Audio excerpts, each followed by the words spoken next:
What's going on, YouTube? So, let's talk about this great generation wealth.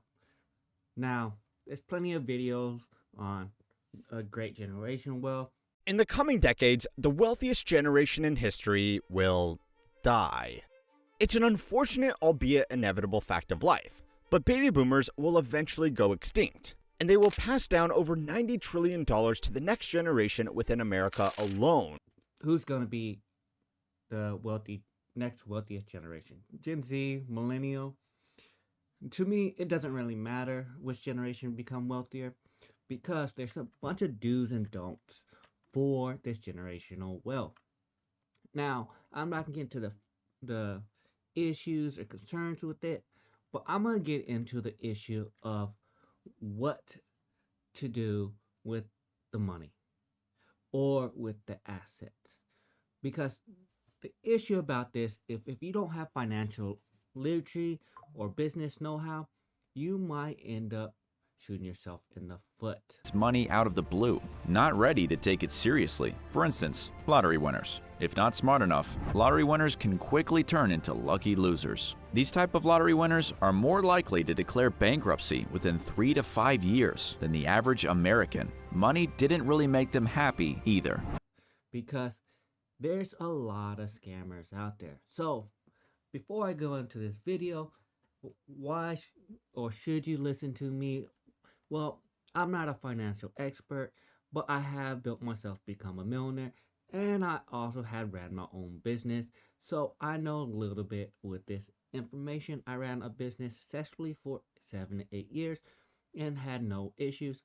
Now, the issue that comes about with all this great wealth transfer, and surprisingly enough, it's gonna remind me of when people hit the jackpot. Did you know most people who hit the jackpot are back to where they are within 5 years, 4 years, whatever the stat on the screen says? You know it. So that tells me a lot of things. So let's go into the first don't do. Now, the thing you need to do is number one, when you get this great wealth transfer, don't tell anyone. Don't let people know you became wealthy, and just be quiet about it. Because whenever people start to know you have money, they will start coming in to you with business ideas, investment ideas, and all these other ideas that they think is a good thing. Now, the big part about this is you don't want to trust anyone with investment because these investments could be scams, pyramid schemes, whatever you want. But with this next generation, baby boomers gonna pass away, silent generation, guess what? There's gonna be an opportunity for you to have a large amount. Well, Generation Z, millennial, it doesn't matter. It's gonna be a great wealth transfer. So you have to watch out on who is gonna scam you out of your money, and it's gonna happen a lot. There's gonna be a lot of scams and a lot of different things. Now, I tell you right now, if you get this, don't tell anyone and just keep it quiet and slowly build your foundation properly. So, number two, don't. Don't start investing that money. Don't buy a house. Don't do anything with it until you figure out the tax implications. Because, yes, there's a lot of different tax implications for inheritance taxes, and this is where you have to go to talk to financial advisor and a tax strategist so they can sit down with you and tell you what is the best thing you can do in your situation. Now, I can't tell you what to do in your situation. It's because there is no right answer until I sit down and look at your financial statement, your standing, and what's going on. So you have a lot of this information that you need to go and bring it to a professional. Now, don't try to do this by yourself. That's the third one. The reason why I say don't try to do it by yourself unless you already built yourself into a millionaire status or would have a great amount of wealth. You are not used to the amount of wealth yet.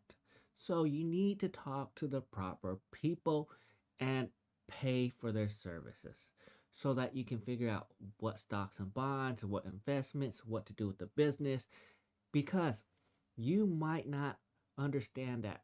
But some of the assets will be businesses, some of the assets will be in 401k, pension plans, and some of the assets will be their personal belongings. So you need to figure out what to do with all this stuff. Sometimes you can run the business and you'd be fine.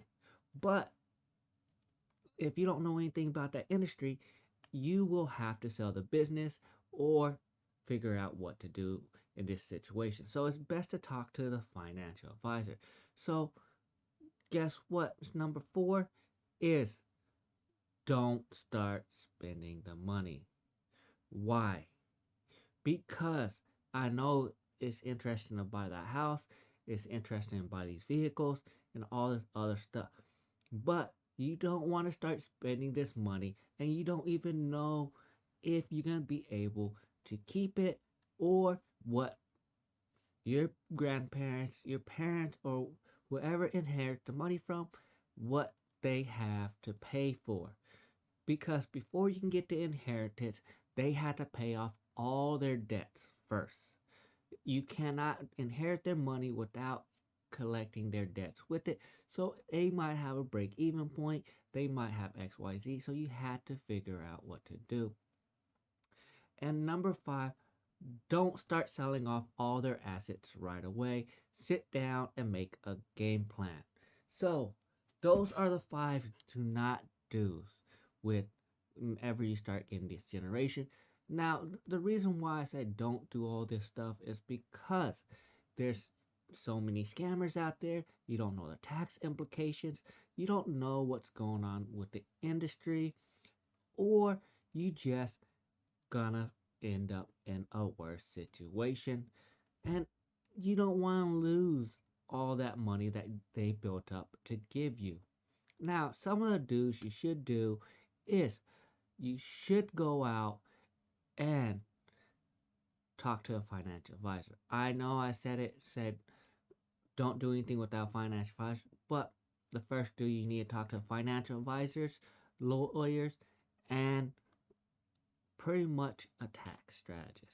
So you need to do a proper legal strategist and a legal team that will help you with the government, the death certificates, everything. It's best to have someone to talk to handle this whole situation.